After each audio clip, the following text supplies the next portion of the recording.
ახლო აღმოსავლეთში შექმნილი ვითარების გათვალისწინებით როგორც რესტორნებისთვის, ისე სასტუმროებისთვის პროგნოზების გაკეთება და რაიმეს დაგეგმა შეუძლებელია. ამის შესახებ ცოტა ხნის წინ რესტორატორთა ასოციაციის ხელმძღვანელი შოთა ბურჯანაძე საუბრობდა.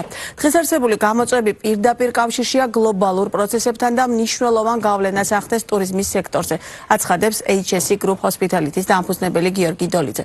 თუმცა მისი შეფასებით 2025 წელს ტურიზმის ეროვნული ადმინისტრაციის აქტივობებმა ასევე პირდაპირ ფრენების დამატებამ 2026 წლის კრიზისი ნაწილობრივ გადაფარა. ინვესტიციო ბანკი 2026 წელს ტურიზმის შემოსავლების $5 მილიარდ პროგნოზირებდა, განახლებული შეფასებით საერთაშორისო მოგზაურებისგან წელს ქვეყანა $4.9 მილიარდ მიიღებს. 2025 წელს საქართველოს საერთაშორისო მოგზაურებიდან $4 მილიარდ $690 მილიონი შემოსავალი მიიღო. შექმნილი ვითარების გათვალისწინებით ტურიზმის ეროვნული ადმინისტრაცია სექტორის წარმომადგენლებს შეხვდა, როგორ აფასებს არსებულ ვითარებას ბიზნესი და რა მიმართულებით ხედავს გამოსავალს. ჩვენი სტუმრები იქნებიან მაია მახათაძე, რადარის დამფუძნებელი გიორგი დოლიძე, HSE Group Hospitality-ის დამფუძნებელი სალომე კვარაცხელია, მარკო პოლო გუდაურის გაყიდვების დირექტორი შოთა ბურჯანაძე, რესტორატორთა ასოციაციის დამფუძნებელი. თავდაპირველად მივესალმებით ქალბატონ მაიას. მოგესალმებით, ძალიან დიდი მადლობა გადაცემაში ჩართვისთვის.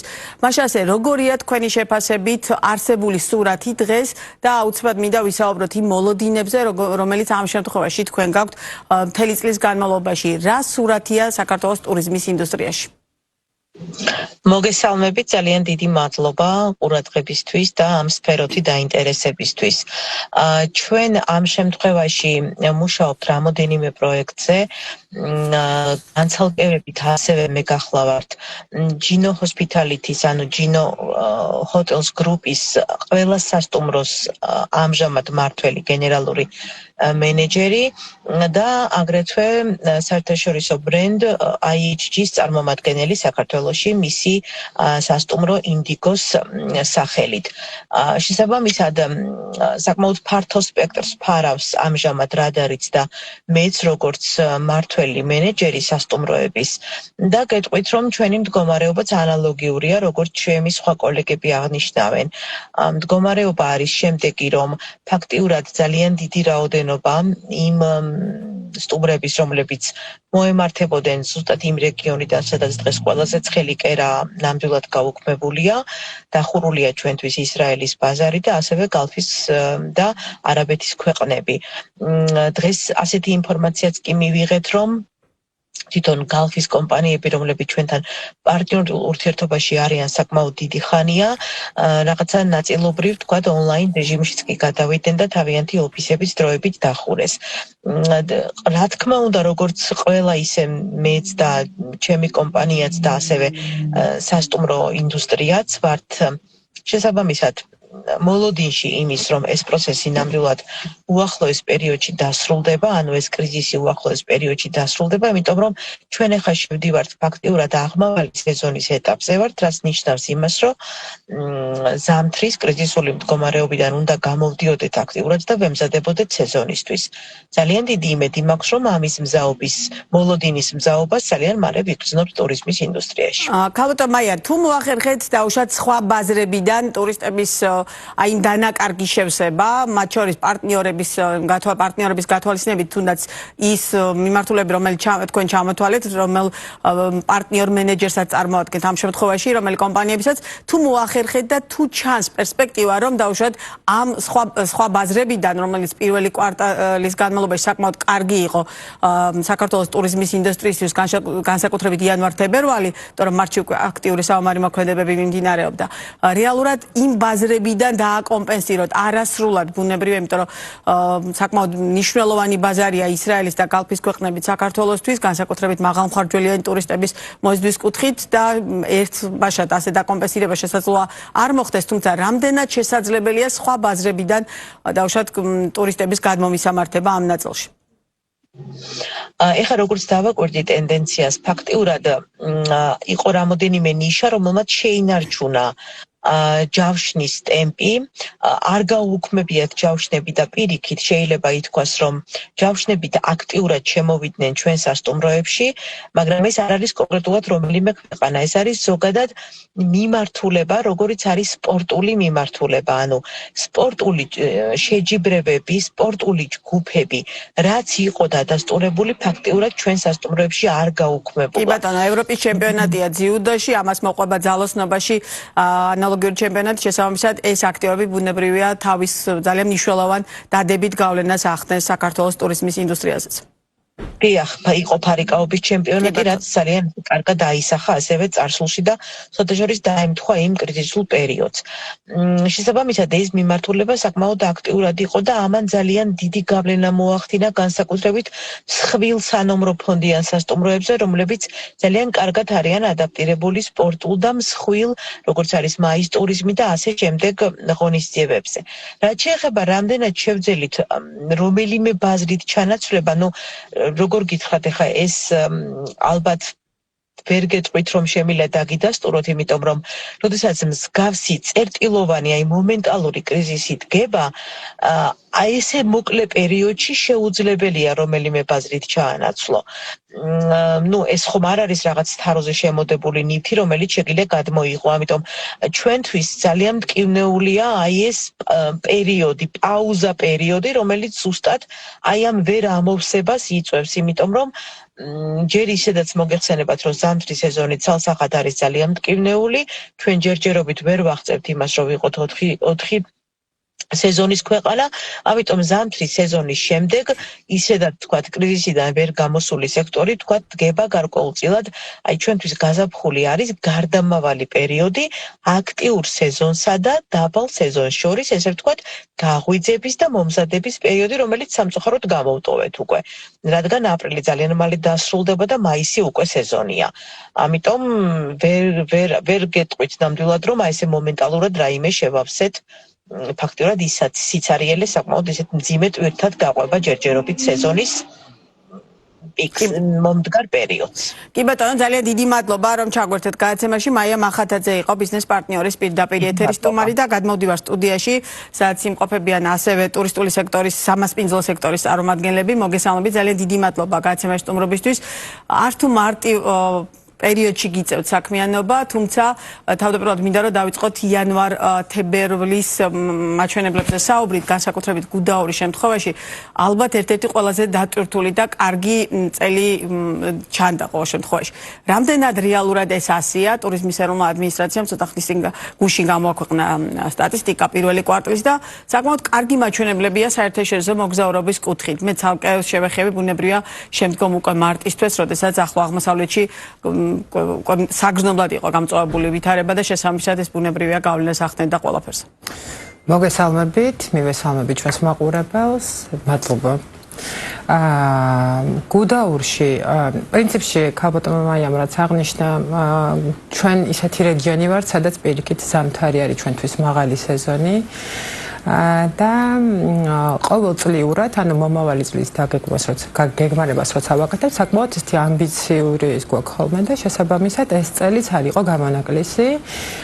პირველი კვარტალი დეკემბრიდან დაწყებული თებერვლის ჩათვლით ჩვენმა სასტუმრომ მარკო პოლომ 97%-იანი დატვირთულობით დახურა და ანალოგიური მაღალი დატვირთული პროცენტულობა გქონდა დასახული მიზნად და ასევე რასაც ვუყურებდით მარტში.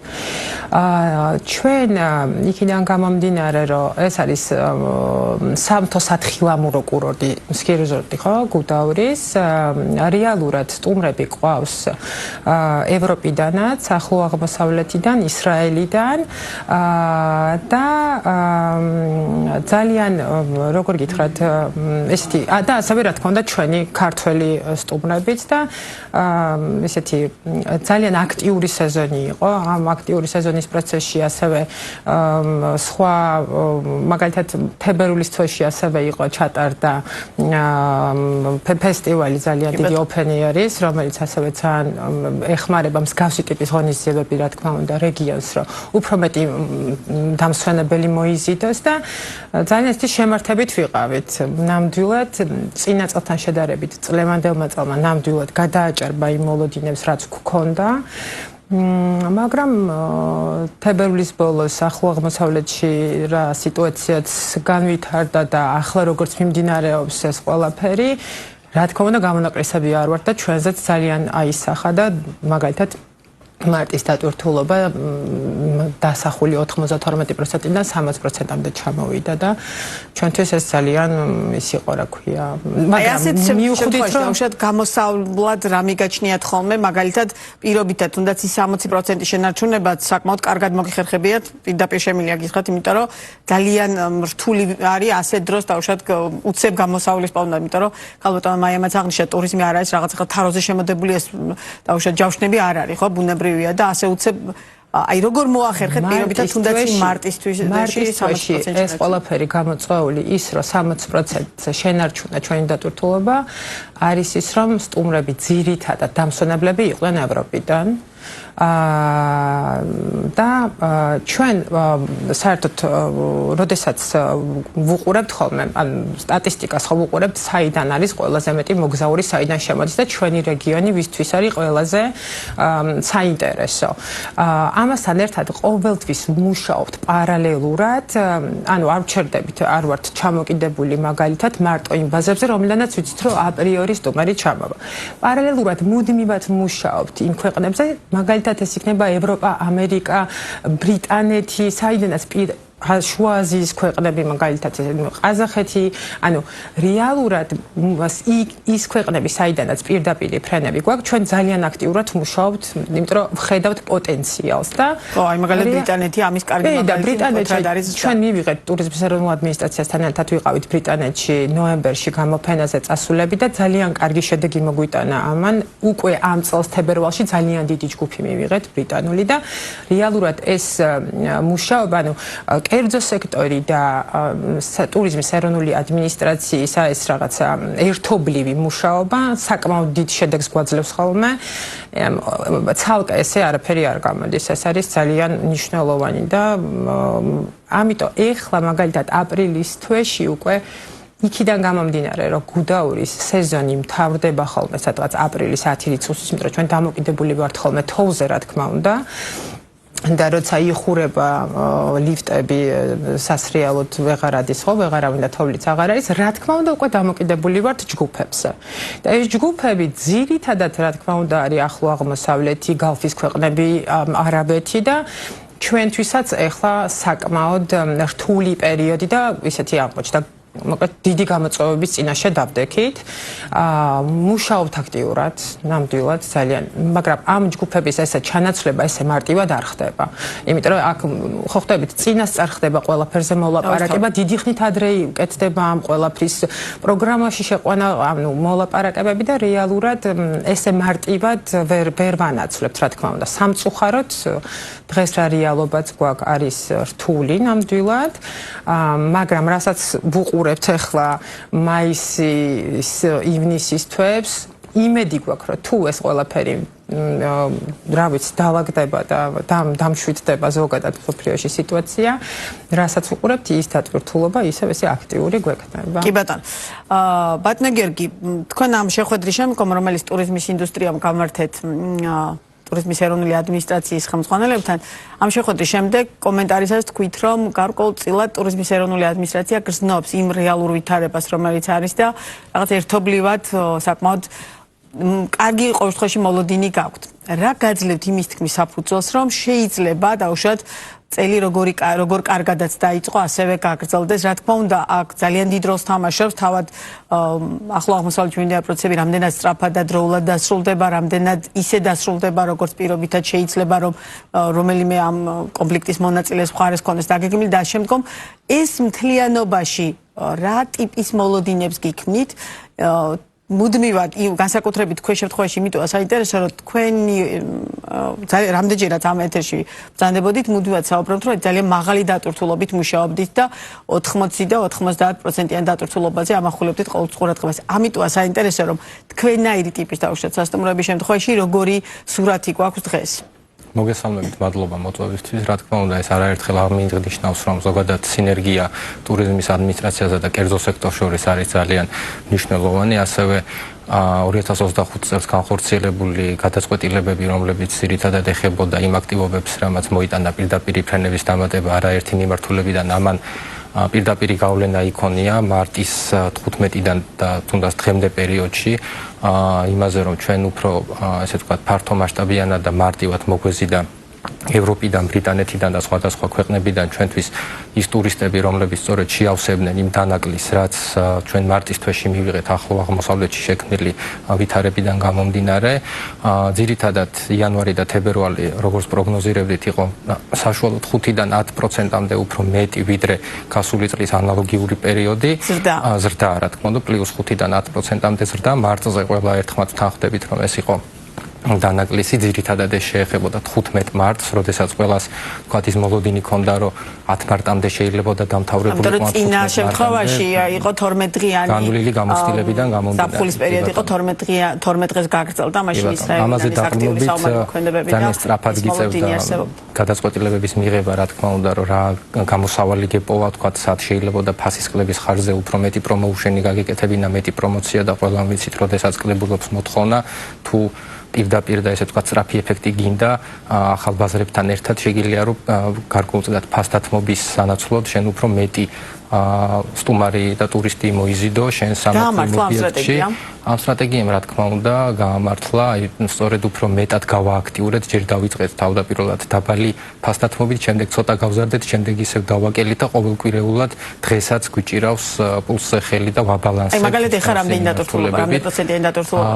ესე იგი მარტის საბოლოოდ ჩვენ დავხურეთ 60-62% და აპრილის თვე ჩემი ვარაუდით დღევანდელ მოცემულობებზე დაყრდნობით დაიხურება საშუალოდ 85%-იანი ნიშნულით, რაც შეეხება დღევანდელ უშუალოდ დღეს თუ მეკითხებით, დღეს ეს იქნება 95-100% დღეს და ხვალ სტატისტიკაში რაც დატვირთულობა, თავისთავად იმ დაკორექტირებული ფასებით რის ხარჯზეც ვცდილობთ, რომ უფრო მეტი მარკეტინგული აქტივობა და პრომოუშენი გავაკეთოთ სწორედ იმ ბაზრებიდან, სადაც კარებია გახსნა. რომელი უნდა იყოს ეს ბაზრები, აუცილებლად კითხავთ და ძალიან მინდა რომ ეს ნაწილი ბაზრების თემა აუცილებლად კარგად განვიხილოთ.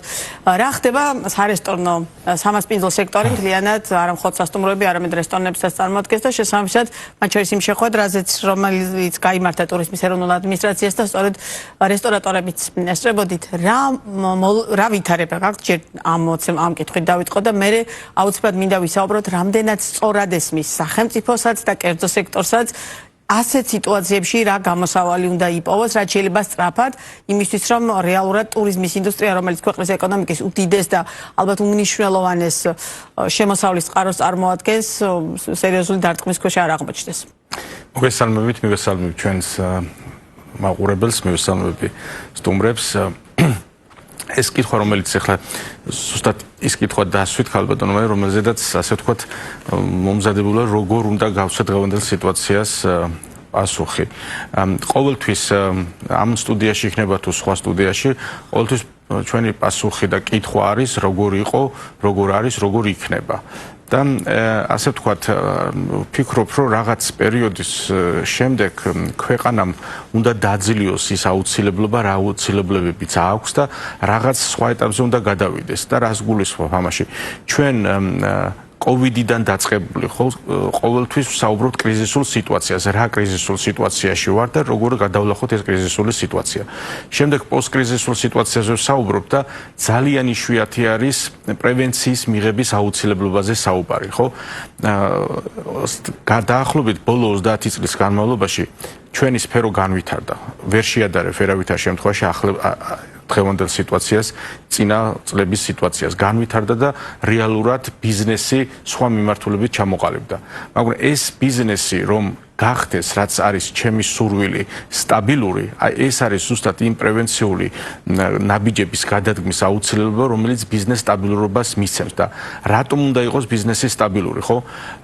ჩვენ როდესაც დღეს თქვათ კრიზისულ სიტუაციაში შევდივართ თუ ვართ თუ ვიქნებით, ამაზე საუბარი ეხლა ნამდვილად არ უნდა გქონდეს, ეს უნდა იყოს წინასწარ მომზადებული, იმიტომ რომ არ ვცხოვრობთ ჩვენ შუაგულ ევროპაში, სადაც ესეთი კრიზისული სიტუაციები იშვიათად იქნება. შუაგულ ევროპაშიც მნიშვნელოვან გავლენას ახდენს შექმნილი ვითარება. თუ გადავხედავთ ამ სიტუაციას ნავთობის ფასების გათვალისწინებით. თუ გადავხედავთ ტურიზმს არაწובה თქვა ამას გულისხმობ და შესაბამისად ჩვენ რომ ამ რეალობაში ვართ, ამიტომაც კერძო სექტორსა და სახელმწიფო შორის უნდა იყოს ის დიალოგი, რაც წინა კვირაში ჩატარდა და ეს არის ძალიან მისასალმებელი, რომ კრიზისული სიტუაციისთვის მზად ვიყოთ. ანუ ის რომ კოვიდი იყო, შემდეგ ერთი ომი, მეორე ომი, ერთი დაპირისპირება 12 დღიანი ომი და დღეს ამ სიტუაციაში არის ახლო აღმოსავლეთი და ხვალ შეიძლება ღმერთმა დაგვიფანოს თურქეთსა და ისრაელს შორის და ყოველთვის ამაზე რომ ვისაუბროთ, როგორ გამოვიდეთ ამ მდგომარეობიდან, მზად უნდა იყოს ბიზნესისთვის და სახელმწიფოსთვის, რომ კრიზისული სიტუაციაში როგორ იმოქმედოს საზოგადოებამ და რატო უნდა არის მნიშვნელოვანი სტაბილურობის აღქმა. ამ სფეროში რომ დასაქმებულია რაოდენობრივად ადამიანი, არც ერთ სხვა სფეროში არ არის. და ყოველთვის ჩვენ სფეროს აკლია დასაქმებულები და ყოველთვის არის ის განცდა, რომ ადამიანები ამ სფეროში გაჩერებას ნაკლები სურვილი გააჩნია.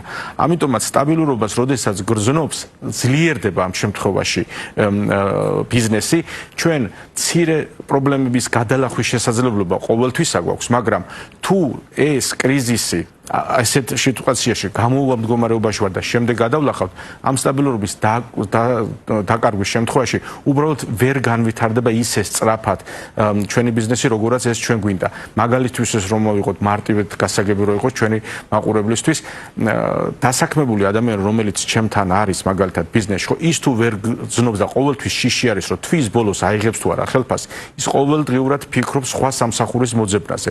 მე უნდა ვიყო გარანტი იმისი, რომ მას ეს ფიქრები არ გქონდეს და ის პრობლემა ფსიქოლოგიური იქნება თუ მატერიალური იქნება გადალახული გქონდეს, რომ მას გარანტირებულად მიიღებს იმ ხელფას, რომელიც დამსაქმებული შეპირებულია. ასეთივე უნდა იყოს სახელმწიფოს მიდგომა სფეროსთან მიმართებაში, რომ პრევენციული ღონისძიებები იქნას გადაგრულ, თუ მოხდება პრევენცია, რას ვაკეთებთ ბოდიში კრიზისი და რას ვაკეთებთ მაშინ და ასე ვთქვათ, შვიდ ვითარებაში უნდა გადალახოს ბიზნესმა.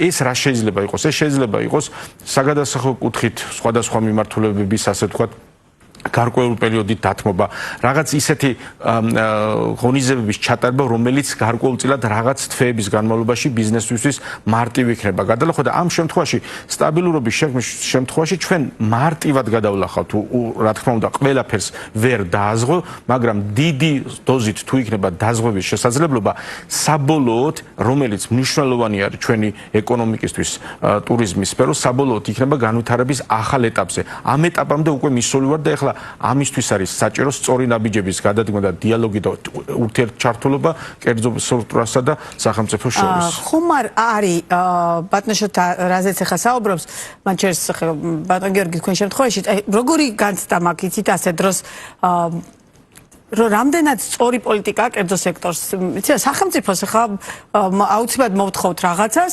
სახელმწიფო განსაკუთრებით კოვიდის მაგალითი იყო, ყველაზე კარგი მაგალითი და იქ აბსოლუტურად სხვა რეალობა იყო და ალბათ ყველაზე სწორი გადაწყვეტილება იყო, დიახ, ღიად უნდა დახმარებოდნენ სექტორებს, მაგრამ რამდენად არის დაუშვათ აი ასეთ სიტუაციაში სახელმწიფოს მხრიდან პირდაპირ დაუშვათ უნდა საგადასახადო პოლიტიკის სპეციალური საგადასახადო პოლიტიკის ამოქმედების საჭიროება ან რატომ უნდა გააკეთოს ეს სახელმწიფო თუ დაუშვათ კერძო სექტორის როგორც სახელმწიფო ხედავს დაუშვათ არსებულ სურათს მსოფლიოში ისე ხედავს კერძო სექტორი ბიზნესი რისკია და ეს თქვენ ჩემზე კარგად იცით აი ასეთ სიტუაციაში რამდენად გააქვთ ყველა თქვენგანს დაუშვათ აი ამ რისკის ფაქტორების გათვალისწინებით გეგმა B გეგმა C და ასე შემდგომ იმიტომ რომ მხოლოდ სახელმწიფო რას გადადგავს ეს რამდენად სწორი მიდგომა აუცილებლად მოვალ რადგან თქვენ დაიწყეთ საუბარი ბოლოს ისევ თქვენ დაგიბრუნდებით ბატონ გიორგი თქვენი აზრით დღეს სახელმწიფოს პოლიტიკა რამდენად სწორია კერძო სექტორთან მიმართებაში და თუ არ არის სწორი მათ შორის სტრატეგიის ნაწილსაც რომელზეც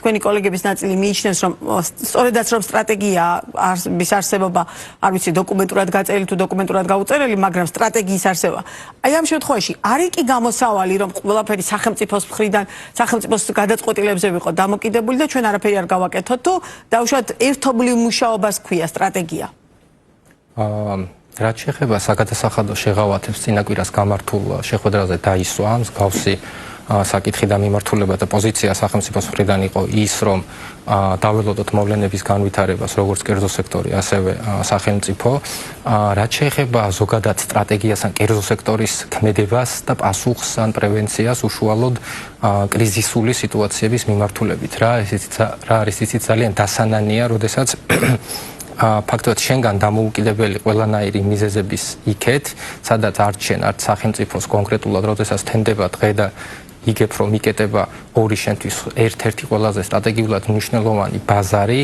იკეტება ცა და იქედან ვეღარ ჩამოდის ტურისტი, ამ შემთხვევაში რთულია ან იმავე დღეს, ან უახლოეს ერთ კვირაში რაიმე სახის ისეთი სტრატეგია შეიმუშაო, რომ ესე ვთქვათ, მთლიანად ტოტალურად გამოხვიდე აღნიშნული სიტუაციიდან. აქ როგორც ვახსენეთ, ძალიან დიდი როლი ითამაშა იმ გარემოებამ, რომ და დამტკიც და ასევე ის ფაქტორი, რომ სტრატეგიის ერთ-ერთი ნაწილი, რომელიც არის როგორც კერძო, ასევე სახელმწიფო სექტორისთვის დივერსიფიცირებული ბაზარი, რომ არ იყო კონკრეტულ 1, 2 ან 3 მიმართულებაზე ჩამოკიდებული, ამან მე პირადად ძალიან შემიწყო ხელი, რომ ზუსტად იმ ფასდათმობების და სწრაფი ეს ფასდათმობაც, იმიტომ რომ გინდა სწრაფი შედეგი. გამომდინარე აქედან ჩვენ მივიღეთ დაწყებული ამერიკიდან ევროპის ჩათვლით, აქ აქტიურობდა გერმანია, საფრანგეთი, პოლონეთი, იტალია, ანუ აჭრელებულია დღეს რო ნახოთ, ესე ვთქვათ, ბუკინგ.com-ზე არის ესეთი სტატისტიკური რუკებით ყალიბდება და ევროპის სხვადასხვა ქვეყნებით, ამერიკით, ბრიტანეთით, ჩინეთით,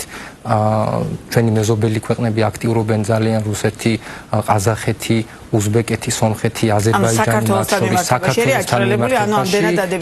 ძალიან გასახარია, იმიტომ რომ ეს კიდევ იმას ადასტურებს, რომ ბაზარი არის ძალიან დივერსიფიცირებული და აი ამ ორკვირიან ჭრილში რომ მოხერხდა და მაინც თქვათ ვერ ვიტყვი და ვერასდროს ვერ ჩანაცვლდება, ეს არაერთხელ მithქვამს ამ სტუდიაში. ისრაელის ბაზარი, რომელიც ამ პერიოდში როგორიც არის ემირატები და ისრაელი, ანუ ფაქტიურად შეუძლებელია ამის ჩანაცვლება იმავე ფასებით უახლოეს პერიოდში, რაც ჩვენ აქამდე გქონდა, მაგრამ გამკლავება რომ წლიდან წლამდე უფრო მარტივდება, ეს არის სახეზე, სწორედ აი ამ დივერსიფიცირებული ბაზრისთვის და თან ასევე ისაა ხაზგასასმელი, რომ ჩვენ გქონდა და ამას შევეჯახეთ დაბალ სეზონზე, სადაც თითოეული ჯავშნის მოხსნა არის ძალიან მტკინვეული. შარშან ეს იყო მაღალ სეზონზე, თან იყო 12-14 დღიანი მარტივად გადაიარა, ისრაელს ახასიათებს რჩება ომი, საიხსნება მეორე დღეს, იმდენად მიჩვეულები არიან სამწუხაროდ ამ ესე ვთქვათ დავიდარებას, რომ მალევე ბრუნდება და მალევე აღდგება და დღესაც დარწმუნებული ვარ იმაში, ხვალ რომ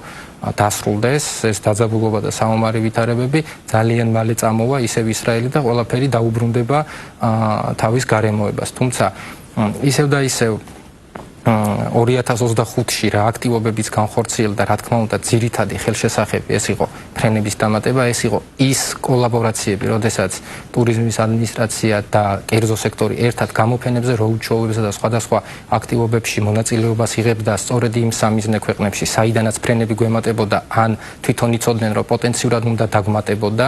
ამ შეხვედრაზე განიხილა ის ფაქტი და ის გარემოებები, რომ სიხშირეები არის გასაზრდელი აუცილებლად რომ დავაკომპენსიროთ ახლა ისრაელის მიმართულება იმ ქვეყნებიდან, სადაც ფრენები გვაქვს უკვე შარშანდელი პერიოდიდან დამატებული და ახალი მიმართულებებიც უფრო მალეა გასააქტიურებელი და მალეა დასამატებელი, თუ კი სადმე ქვეყანას აქვს საშუალება, რომ ახალი ბაზრები რაც შეიძლება უფრო მალე მოიზიდოს. თუ გავითვალისწინებთ თითოეული ფრენის განხორციელებას, დაწყებას წინ რამხელა მოლაპარაკებები უძღვრის ხოლმე წელიწადი, 2 წლის განმავლობაში, ეხა ასე უცებ რამდენად ეს შესაძლებელია, თუ რა თქმა უნდა არ არის სამუშაო უკვე დაწყებული, ცოტა ძნელად წარმოსადგენია, მაგრამ იმედი ვიქონიეთ, რომ დაწყებულია როგორც ის რამდენიმე ეროვნული ადმინისტრაციის ხელმძღვანელი საუბრობდა, რომ ამ მიმართულებითაც ძალიან აქტიურ შედეგებს, ანუ კონკრეტულ შედეგებს ველით.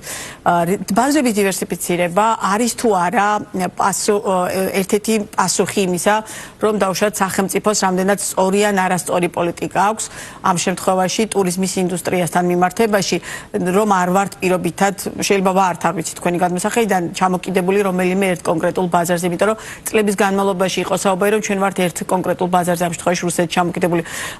დღეს სახელმწიფო დღეს ბაზრის დივერსიფიცირება ყოველ შემთხვევაში ჩემი გადმოსახედიდან ძალიან თვალსაჩინოა, იმიტომ რომ ბოლო წლებია პრაქტიკულად ისრაელის და გალფის ქვეყნები ერთ-ერთი მნიშვნელოვანი სეგმენტი იყო. თუმცა აღმოჩნდა, რომ სწორედ იმ ქვეყნიდან თუ ვინმე წარმოიდგენდა ოდესმე რომ დუბაიში ბომბები ჩამოცვიდებოდა, არ ამგონია, მაგრამ ყოველ შემთხვევაში ამ ქვეყნის დანაკლის რეალურად ყველანი ვიგრძნობდით, ეს ძალიან ცალსახა იყო. არის თუ არა ბაზრების დივერსიფიცირება პასუხი და სწორი მიდგომა დაუშვათ სახელმწიფოს მხრიდან? ანუ გარდაუვალია, აი შეუძლებელია თუ ბაზრების დივერსიფიკაცია არ მოხდა, ვერ გამოთქვა ეს სიტყვა და ვერ ვიცახი ხოლმე. გამორიცხულია სხვანაირად, იმიტომ რომ ფიზიკურად ვერ ვიქნებით კონკრეტულ ერთ და ორ მიმართულებაზე, ასე ვთქვათ, დამოკიდებულები, ხო?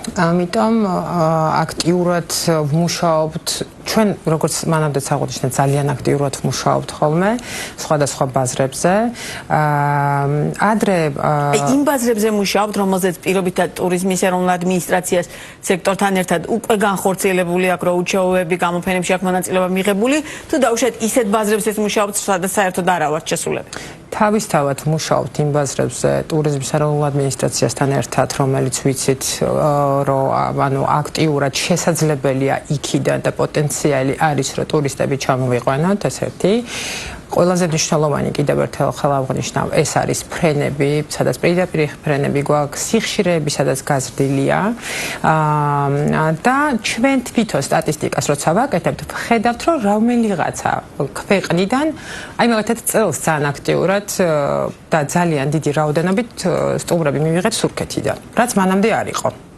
და მივხვდით რომ ეს არის ბაზარი რომელზეც ძალიან ნამდვილად აქვს მაგრამ მათთვის საინტერესოა ვართ მეზობელი ქვეყანა მათთვის არის აი ერთგვარი გამოცდილება ახალი მათთვისაც ხო როგორც არაბებისთვის იყო გამოცდილება საქართველოს და შესაბამისად მე ანუ ძალიან დიდი რაოდენობის ტურისტი მივიღეთ ამ ქვეყნიდან თუნდაც ისრაელიდან ანალოგიურად ხდება რომელიღაცა ქვეყნიდან იწყება და ამაზე მუშაობა როცა მიდის აქტიური რა თქმა უნდა ეს თავის თავად შედეგს მოგცემს. აი ახლა ორი დღე იყო ტარიფას სამიტი იყო, სადაც შეხვედრები ჩავატარეთ და ძალიან მნიშვნელოვანი რაც არის, რომ ანუ ბაიერები, ანუ მყიდველები, რომლებიც ჩამოდიან, აი ეგრეთ ძალიან კარგი ჩამოდიან და ადგილზე ეცნობიან პოტენციალს, რაც გვაქვს საქართველოში, იმიტომ რომ მათ თვითონ უნდა შეიგრძნონ, ასე ვთქვათ და მე ეს ყველაფერი უკვე თავის ქვეყანაში გაყიდონ, ხო? ამიტომ აი ესეთი შეხვედრები და მსგავსი ტიპის ღონისძიებები არის ძალიან მნიშვნელოვანი და ჩვენი ქვეყნისთვის, რომელიც კავკასიის რეგიონში ეხლა ამ ეტაპზე ყველაზე უსაფრთხოა, აი ამაზე საუბარიც კი დაგვჭირდა ამ დღეებში შეხვედრებზე და თვითონვე მიხვდნენ, რომ ეს ნამდვილად არის საქართველოს არის უსაფრთხო, ხო? ამიტომ მუდმივი მუშაობა, საუბრები, ან ინფორმაციების გაცვლა, მაგრამ ეს როგორ ხდება? ან ჩადიხარ, ან ჩამოყავს და რეალურად აცნობ პოტენციალს, რაც ჩვენს ქვეყანას აქვს და ამის გარეშე, რომ აღმოაჩინო ახალი ანუ პოტენციალი რომელიღაცა ქვეყნებიდან, სტატისტიკა მაგით მკეთდება. ამიტომ არსებობს Booking.com-ს თავისი სტატისტიკა აქვს, ხო? ყველაფერს აქვს თავისი სტატისტიკა და ეს გაჩვენებს პირდაპირ, რომელიც არის გამოქვეყნებული, არის რეალური. ეს პირდაპირ გეუბნება აბსოლუტურად, ანუ ჩვენი სადაჯავშნო მოდულიდანაც კი შესაძლებელია ამ ინფორმაციის ამოღება და შეხედა დაუშვათ უშუალოდ რომელიღაცა რეგიონს, მაგალითად გუდაური იქნება ეს თუ თბილისი ანუ დედაქალაქი, რომელი ქვეყნებიდან უფრო მეტი მომართვა აქვს, ხო? და მარტივია იწყებ ამ ქვეყნებზე კიდევ უფრო აქტიურ მუშაობას, იმიტომ რომ ერთი არის რომ არის უკვე მომხმარებელი, მაგრამ ამას მუდმივი მუშაობა ჭირდება. ისე რომ დაუშვათ აგერა ეს ამაზე ვიმუშავეთ ახლა და დავამთავრეთ და გადავედით ახალზე არა ყველგან ყოველთვის მუდმივი მუშაობა იმიტომ რომ ეს ჩვენი სფერო არის ძალიან სენსიტიური ყველაფერზე აბსოლუტურად ჩვენი რეგიონიც, ჩვენი ქვეყანაც ძალიან ჩამოკიდებული, ასე ვთქვათ, აი მართლა რაღაცა გვერდზე რაღაცა რო ხდება, უკვე ჩვენთან ძალიან საფრთხის შემცველია ხოლმე ეს ყველაფერი ჩვენი სფეროსთვის რა და მუდმივად გვიწევს იმაზე საუბარი, რომ ნუ აი ჩვენთან ყველაფერი კარგად არის რაღაც, მაგრამ ის ქვეყნები, საიდანაც ფიზიკურად ფრენები აღარ არის, ხო, იმიტომ რომ ნუ სააერო სივრცეებია დაკეტილი, რა თქმა უნდა დღეს ვერ ახერხებენ ჩამოსვლას. პოტენციალი ძალიან დიდი აქვს მაგალითად ჩინეთს. აზიის, შუა აზიის ქვეყნებს. კორეიდან იყო საკმაოდ კარგი ზრდა, თქვენ შემთხვევაში თუ აბსოლუტურად სამხრეთ კორეა ადრეც ძალიან აქტიურად დადიოდა გუდაურში და იყო კომპანიები, რომელიც ადრეც ძალიან კარგად მუშაობდნენ ამ ქვეყნებზე და გრძელდება ეს ყველაფერი და კი, ანუ უბრალოდ გვდაგვემატა რამოდენიმე ახალი ბაზა. მეკონიეთ რომ გვექნება რაღაც გარკვეული პერიოდის შემდგომ, იმიტომ რომ ეს ალბათ დამატებით რესურს მოგცემს კიდევ. აი ჩინეთთან გვაქვს პირდაპირ ფრენები ჩინეთი ძალიან დიდი ბაზარია, რა თქმა უნდა, ჩვენთვის და ძალიან მნიშვნელოვანი, უბრალოდ სიხშირეა ისეთი და ანუ ისე დაფრინავს, რომ მათთვის მაგალითად დოჰა იყო ყველაზე ისეთი აეროპორტი, საიდანაც ანუ ეს კი ბატონო. ამიტომ რაღაცა არის ისეთი ბაზრები, სადაც უფრო მეტი მუშაობა სიხშირეების დამატება, რაც ოღონდ არ არის მარტივი. თქვენ როგორც ახსენეთ, ამას სჭირდება წინასწარ მომზადება და ბევრი ეტაპების გავლა, ხო? და იმედი ვიქონიათ რომ ეს ნაწილი აუცილებლად. ბატონოშთა არის კი სახელმწიფოს მათ შორის თუნდაც ის პირობითად 60%-იანი დატვირთულობა. ეს არ არის სრულად არ მუშაობა, ხო? და განსაკუთრებით ახლა რესტორნების შემთხვევაში მე ვერავინ ვერ დამაჯერებს რომ კარგი რესტორანს დღეს რაიმე ტიპის პრობლემა აქვს ამ ნაწილში. ყოველ შემთხვევაში რასაც უყურებ იმის გათვალისწინებით ვიძახი, მე ვცხოვრობ იმ ტერიტორიაზე თბილისში, სადაც მე არ მეგულება იქ დავუშვათ ბელიაშვილზე რომელიმე რესტორანი, რომელიც არ მუშაობდეს. ამიტომ ვკითხულობ. რა დავუშვათ ვითარება უნდა შეიქმნას, რომ პირობითად ის თუნდაც საგადასახადოს ნაწილი, რომელიც თუ სამოქმედებელი აუცილებლად უნდა დიახად ჩაერიოს სახელმწიფო, უკვე შეიძლება რომ სახელმწიფო ამ ნაწილზე გადავიდეს. აი, რა მდგომარეობა უნდა იყოს, ანუ მათ შორის იმ სტრატეგიაშიც ფურცელზე უნდა გაიწეროს, რომ ასე უნდა ვქნათ, თუ აი როგორ უნდა იცოდეთ სექტორმა, რომ დავუშვათ ასეთ შემთხვევაში რა ნაბიჯი იქნება გადასადგმელი, ან რას გადადგამს სახელმწიფო და კერძო სექტორმა რა ნაბიჯები უნდა გადადგათ. კიდე ერთხელ განმეორდები თუ არასწორად იქნა ჩემი ნათქვამი გაგებული, ესე იგი რაღაცა სწორად ვერ გამოვთქვი, რომ სახელმწიფო კი არ უნდა არჩენდეს ბიზნესს, ზოგადად ბიზნესი არჩენს სახელმწიფოს და შესაბამისად შედეგი ეს არის, რომ ჩვენი გადასახადებით ხდება შემდეგ ყველაფრის გადახდა, მაგრამ სახელმწიფოს ჩართულობა არის დიალოგი თქვენ ვიგულისხმე, რომ ჩვენი ჩართულობა რაც წინა კვირაში მოხდა, ურთიერთ ეს არის ზუსტად ის პრევენციული ღონისძიებები, წინა შეხვედრაზე ის კი არ შეფასდა, რომ რა გავაკეთეთ და რა კრიზისულ სიტუაციაში რო შევდივართ, რა უნდა მოვიმოქმედოთ. ზუსტად ეს საუბრები, ეს გაწერა თუნდაც ხომ უნდა ხდებოდეს ადრეულად და ჩვენ უნდა ვიცოდეთ, რომ ჩვენი ქვეყანა არ არის ისეთ მდგრად მდგომარეობაში სტაბილურობის განცდა მუდმივად რომ იქნება. ყოველთვის პრობლემის ქვეშ ვართ მინიმუმ, რა ვიცი, მომავალი 10 წლის განმავლობაში. ამიტომაც ის ჩართულობა, რაზედაც ეს კონკრეტული მაგალითი იყო, თქვა მარტივი დასანახი, რა ნაბიჯი შეიძლება გადაიდგას, ამ ნაბიჯების გადადგმის გარდა კიდე ბევრი შესაძლებლობა შეიძლება არსებობდეს და ამას სჭირდება აწონ-დაწონა, რომ საზოგადოებისთვის ეს სფერო იყოს სტაბილურობის განცდის სფერო დასაქმებულთათვის პირველ რიგში, რადგანაც ამ დასაქმებულებიდან ზუსტად ის გადასახადებიდან შემდეგ ხდება იმ სახელმწიფო ვალდებულებების გასწორება, რაც უბრალოდ აუცილებელია. ამიტომაც იმაზეც, რაზეც ჩვენ საუბრობთ, ეს დივერსიფიკაცია იქნება, თქვა, ბაზრის, სხვადასხვა კონტაქტები იქნება, ჩანაცვლება იქნება და ასე შემდეგ.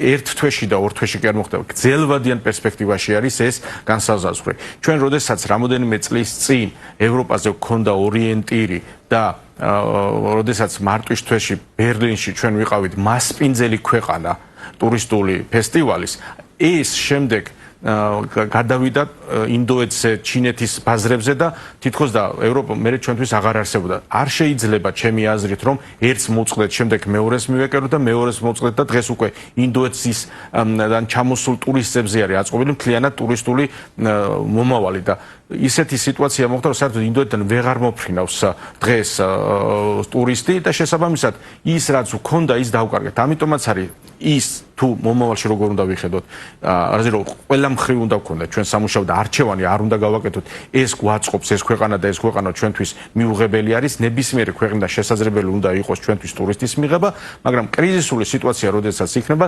ამის გეგმაც უნდა არსებობდეს. ამ გეგმის რა შინაარსი იქნება, ეს ეხლა ამ გადაწყვეტილებას მე ნამდვილად ვერ გეტყვით, ეს არის სამსჯელო თემა და წინადადებებზე შეიძლება ვისაუბროთ, შეიძლება რაღაც წინადადება ძალიან აბსურდული გამოვიდეს, შეიძლება რაღაც წინადადება ძალიან აზრთან ახლოს იყოს, მაგრამ ისე რომ მხოლოდ ჩვენ ოთახებში ვიყოთ ჩაკეტილი და ისე ვისაუბროთ ამ მხოლოდ ეთერებში, ესე საქმე არ გაკეთება. მე იმ საყვედურს გიარო, რომ არ გადადგმულ ეს ნაბიჯი, ზუსტად ეს ნაბიჯი გადაიდგა და ამას უნდა მოყვეს მეორე ნაბიჯი, მესამე ნაბიჯი, რომ კრიზისულ სიტუაციაში იქედან გამომდინარე, სადაც ვცხოვრობთ, ჩვენ მზად უნდა ვიყოთ იმ სფეროსთვის, რომელიც სფეროს დღეს ამ ქვეყნის დიდ ეკონომიკის ის რომ დაუშვათ ევროპის ქვეყნებიდან საკმაოდ მნიშვნელოვანი ზრდა გვაქვს ყოველ შემთხვევაში პირველი კვარტლის მონაცემის მიხედვით, ეს არ მიუთითებს, რომ დაუშვათ ბაზრების დივერსიფიცირება გვაქვს სახვეზე? რა თქმა უნდა, მაგას გულისხმობ ზუსტად რომ ის რაც იყო, ის უნდა გავაგრძელოთ და კიდევ უფრო მოუმატოთ. ჩვენ დღეს დაგვაკლდა ისრაელი და ახლო აღმოსავლეთის ქვეყნები. და შესაბამისად, როდესაც საუბარი არის, რომ ვიღაც 60% იყო და ვიღაც 82 იყო და 30 იყო, თქვათ, რომელიღაცა სასტუმრო ამან გამოიწვია, რომ რაღაციდან დაგვაკლდა. ჩვენი მე ხშირად მithქვამს, ბიზნესი, რომელიც არ ვითარდება, ეს სტაგნაცია არის. როდესაც რეინვესტირება ან ინვესტიციის განხორციელება არ ხდება და მხოლოდ არსებული სიტუაციის პრობლემის გადალახვაზე არის ორიენტირებული, ეს არის სტაგნაცია. ეს არის პრობლემა და ამაზე უნდა ვიზრუნოთ. ჩვენ თორე როგორც აღვნიშნე, რაღაც კრიზისულ სიტუაციას ბიზნესი გადალახავს, მაგრამ ეს იმას არ ნიშნავს, რომ გამარჯვებული გამოდის. როდესაც წლიდან წლამდე არ ხდება მისი განვითარება და რეინვესტირება თუ ახალი ინვესტიციების მოზიდვა, ეს ბიზნესში გაჩერებული მდგომარეობა კი არ არის, სტაგნაცია არის, ამაზე არის საუბარი. და ჩვენი საუბრის ბოლოს მოლოდინები, ბატონ გიორგი, როგორი მოლოდინი გვაქვს შექმნილი ვითარების გათვალისწინებით, არავინ არ ვიცით როდის დასრულდება, იმედი ვიქონიათ, რომ რაც შეიძლება სწრაფად დასრულდება, თუმცა არსებული სურათი საკმაოდ მაინც და მაინც ოპტიმიზმის საფუძველს არ გვაძლევს, ხო? ყოველდღიურად იცვლება იქ მოვლენები. რა მოლოდინი გაქვთ აი ასეთ სიტუაციაში? მათ შორის აპრილი ახსენეთ, საკმაოდ კარგი შედეგებით თქვით. შემდგომი თვეები, განსაკუთრებით მოდის ზაფხულის სეზონი, რომელიც ჩვენთვის ერთ-ერთი ყველაზე მნიშვნელოვანი სეზონია ამ შემთხვევაში. რას ფიქრობთ, რა შეიძლება 2026 წლის ბოლოსაც შეგვეძლება იმის თქმა, რომ როგორც 2025 წლის ბოლოს თქვით, რომ ძალიან წარმატებული და კარგი წელი იყო? 2025 ამ პროგნოზს გეკითხებით იმის გათვალისწინებით, რომ 2025 წლის დასაწყისშიც კითხეთ და მაშინ თქვენმა პროგნოზმა გაამართლა და ნამდვილად კარგი წელი აღმოჩნდა. 2025-ის ბოლოსაც თქვით და ვარაუდობდით, რომ 10%-იანი ზრდა უნდა ქონოდა ზოგადად ქვეყანას ტურისტული ნაკადების და შემოსავლების კუთხით. დღეს ვიტყვი, რომ ნამდვილად საამაყოა პირველი კვარტლის ციფრი. რაოდენობასთან დაკავშირებით კარგი იქნებოდა რომ ეს 10 ყოფილიყო თავისთავად, მაგრამ 4-იც ზრდა არის, ასე რომ თქვათ, შემოსავლების ნაწილში და ზოგადად ტურისტული შემოსვლების რაოდენობის ნაწილში. როგორც თქვენ აღნიშნეთ, დამოკიდებული თავისთავად დღეს არის იმ გარემოებაზე, ხვალდაზე რა იქნება, მაგრამ რაღაც მხრივ მაინც სწორი რომ გამოგვივიდეს არსებული სტატისტიკით, წარსული სტატისტიკით და დღევანდელი რეალობით რომ ვიმსჯელოთ. ასე თუ გაგრძელდა, ვთქვათ, დიდი ხანი, ვთქვათ, მაისის, ივნისის ბოლომდე არსებული სიტუაცია, რაც არავის არ უნდა, ვფიქრობ, დაკორექტირებული ფასებით 2025 წლის ნიშნულს მაინც არ ჩამოვწდებით. ამის იმედი გვაქვს სწორედ აი აპრილის 1-დან 25 მარტიდან უფრო წამოსულ დადებით რიტმზე და იმ რეზერვაციებზე, რომლებსაც ვიღებთ როგორც ახლა, ასევე სამომავლოდ. ასევე უნდა ვთქვათ, რომ მარტის რეზერვაციების გაუქმების საპირწონედ აპრილის რეზერვაციების ტოტალური გაუქმება არ ყოფილა, გამომდინარე იქიდან, რომ ნაწილი მაინც გადავიდა და სხვა ზაფხულის პერიოდზე შეიძლება მოხდა ისრაელიდან და ემირატებიდან გადატანა, მაგრამ აქაც ვერ ვიქნებით სტაბილურად, ესე ვთქვათ, გარანტირებულები, გამომდინარე იქიდან, რომ არ ვიცით რა იქნება ხვალდაზე. თუმცა როგორც თქვით, დღევანდელი რეალობიდან რომ შევაფასოთ და ჩავთვალოთ, რომ უახლოესი პერიოდი ასე გაგრძელდება, არც მოხდება დეესკალაცია და არც ესკალაცია და ასე სწორხაზოვნად წავა, როგორც არის დღეს სამწუხაროდ, 2025-ს არ უნდა ჩამოწდეს წესით იმ მოცემულობით, რაც დღეს გვაქვს სურათი. კი ბატონო, თქვენ შემთხვევაში რა მოლოდინია? მიუხედავად იმისა, რომ ზაფხულის სეზონი არ არის ახლა თქვენთვის აქტიური ისე, თუმცა მე ძალიან ბევრი უცხოელი სტუმარი ვიცი, რომელიც სწორედ ზაფხულის სეზონზე გსტუმრობთ ხოლმე. ამიტომ საინტერესოა, როგორი მოლოდინები გაქვთ? ძალიან ბევრი სტუმარი ყავს ხოლმე ზაფხულის პერიოდშიც. და უბრალოდ თუ ეს სიტუაცია გაგრძელდა, რა სიტუაციაში დღეს ვართ, რა თქმა უნდა, ძალიან იმოქმედებს ზაფხულის ჩავშნებზე. მე ამ შემთხვევაში გუდაურზე მაქვს საუბარი. იმიტომ რომ როგორც დასაწყისში აღნიშნე, საკმაოდ დიდი პროცენტული მაჩვენებელი უჭირავს ახლო აღმოსავლეთს და ისრაელს ამ შემთხვევაში და არაბეთი გალფის ქვეყნების ჩავშნებს. აქტიურად დავიწყეთ, ეხლა ძალიან აქტიურად მუშაობთ საქართველოს ბაზარზეც, იმიტომ რომ რაღაცნაირად მივხვდით, რომ რაღაცა ახალი აქციები, შეთავაზებები დავიწყეთ უფრო აქტიურად, რომ იქნებ ჩვენი ქართველი ხალხი ამოვიყვანოთ მთაში რა. ესეც ერთგვარად რაღაცნაირად დაგვეხმარებოდა. ხო, იმიტომ რომ საქართველოს მოქალაქეები ძალიან აქტიურად დადიოდნენ მათ შორის იქ დუბაი და ამ მმართველები და შესაბამისად ამ პოტენციალის გამოყენება შეგვიძლია. ზუსტად ეს არის, რომ რაღაცა პოტენციალი არსებობს, რომლის გამოყენებაც ნამდვილად შესაძლებელია და გვინდა, რა თქმა უნდა, მუშაობთ სხვა ქვეყნებზეც და აქტიურად ვართ ჩართულები. უბრალოდ კიდევ ვამბობ, რომ ესე მარტივად ვერ ნაცვდება, რომ ამ ხელა პროცენტულობას ვერ ჩაანაცვლებთ, რომ რა თქმა უნდა, ახალი ბაზრებიდან შემოსული მოთხოვნებით ну აი პოლონეთი მაგალითად ძალიან მზარდი ბაზარია ხო იგივე თურქეთი რაღაცეებით კი ვანაცვლებთ მაგრამ წელს იქნება ძალიან გარდამტეხი პერიოდი ალბათ ზუსტად მე არ ვიცი დარწმუნებული ვარ ძალიან მალე მოგვარდება ეს ყველას ძალიან გვინდა რომ ხო ყველას გვინდა რა თქმა უნდა ერთმნიშვნელოვნად უბრალოდ ეხლა ეს გამოწვევა ალბათ ესეც რეალურად კიდევ უფრო რაღაცებს გვასწავლის, ხო? ანუ უფრო მეტი მუშაობა, უფრო მეტი აქტივობა, სხვა ბაზრების აღმოჩენა კიდე და რაღაცნაირად ალბათ შევავსებთ თუ ეს სიტუაცია ესე გაგრძელდა. მე დარწმუნებული ვარ, რომ ძალიან მალე დასრულდება ომი და როგორც გიმაღნიშნა ისრაელი არის ქვეყანა რომელიც ხვალ რო გაიხსნება საჰაერო სივრცე ხვალვე ჩამოვნეს საქართველოში მათთვის ეს არანაირი პრობლემა არ არის და ესეც რა თქმა უნდა დაგვეხმარება რა ოპტიმიზმი მაინც აი ეს ზუსტ იმას ვერ ვიძახი მაგრამ მაინც ოპტიმისტურად ვარ ამ შემთხვევაში ახლა განწყობილი და თქვენ შემთხვევაში როგორი მოლოდინები გვაქვს და მათ შორის ის ზაფხულში ველოდებით Starbucks-ის პირველ ობიექტს თბილისში და ერთ-ერთი ყველაზე ყოველთვის ჩემს ბევრჯერ ვთქვამთ რომ Starbucks-ი რატო არ გაქვთ ეხლა როცა გვექნება პირობითად აი სამასპინძლო სექტორისთვის რესტორნო ბიზნესისთვის რამდენად სერიოზული გზავნილი იქნება დანარჩენი მსოფლიო შემთხვევაში. ბუნებრივია ხა ტურისტი თუ არ ჩამოვიდა ქვეყანაში შესაბამისად ის ვერც Starbucks-ში შევა და ვერც სხვა რომელიმე ქართულ რესტორანში, თუმცა ეს ერთ-ერთ ისეთ ნაწილად განიხილებოდა ხოლმე. ყოველ შემთხვევაში ჩვენს მეზობელ თურქეთში ეს ძალიან კარგად მუშაობს. მინდა დაგამშვიდოთ რომ ბელიაშვილის რესტორნები იმუშავებენ რაც შეეხება გლობალურ ვითარებას ჩვენს ქვეყანაში სარესტორნო სფეროსთვის პირველი დარტყმა რომელიც ზოგადად კრიზისს ეხება ყოველთვის სასტუმროზე მოდის და შემდეგ არის სარესტორნო მიმართულებით მაგრამ ის რაც დღეს ტენდენცია გვაქვს იმ ტენდენციიდან გამომდინარე შეიძლება გარკვეული რაღაც პესიმისტური განწყობა არსებობდეს მაგრამ კიდევ ერთხელ ვიმეორებ რომ ამ კრიზისის გადალახვის შესაძლებლობა ბიზნესს ყოველთვის გააჩნია ეს არ იქნება და ვერ ვიტყვი რომ გარკვეულწილად რაღაც იმხელა პრობლემას შექმნის რაც შეიძლება ჩვენ გადავლახეთ კოვიდის დროს და ჩემთვის ყოველთვის ამოსავალი წერტილია კოლეგებთან ურთიერთობის დროს რომ კოვიდის დროს გადალახული პრობლემების შემდეგ რა პრობლემა უნდა იყოს რომ სფერომ ვერ გადალახოს მაგრამ კიდევ ერთხელ ვამბობ რომ ბიზნესისთვის ბრძოლა გადარჩენისთვის არ არის